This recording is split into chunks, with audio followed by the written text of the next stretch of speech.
Are you good at setting writing deadlines for yourself, but not so good at meeting them? This is Amanda Rooker, Executive Editor at SplitSeed. Today's writing tip is set a habit, not a deadline. Of course, if you are working with a publisher or you're writing for an employer, external deadlines are a necessary evil, and they have to be met. But sometimes writing our book manuscript is just up to us. So what's wrong with creating a deadline for ourselves?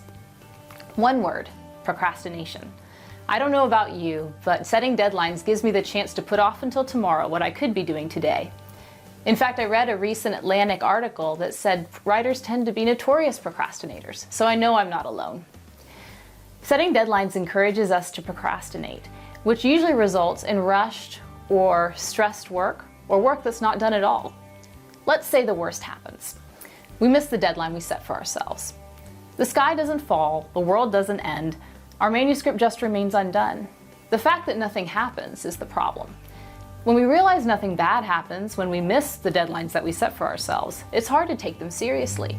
And so our manuscript remains unwritten, undone for days, weeks, months, or even years. So if we want something to happen, let's not set a deadline, set a habit. In other words, think of writing not as an all or nothing activity, but as an important activity that you engage in regularly, maybe an hour or two a day or a couple hours a week. While a deadline makes you view your project as an unmanageable whole that becomes overwhelming quickly, setting a habit allows you to break up this big project into pieces that you can take one at a time, maybe daily or every week.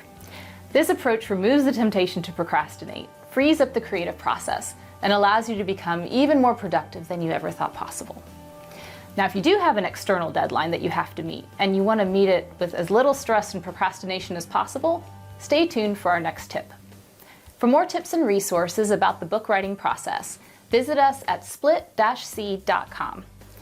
And if this tip was helpful to you, be sure to forward it to someone you know who's writing a book.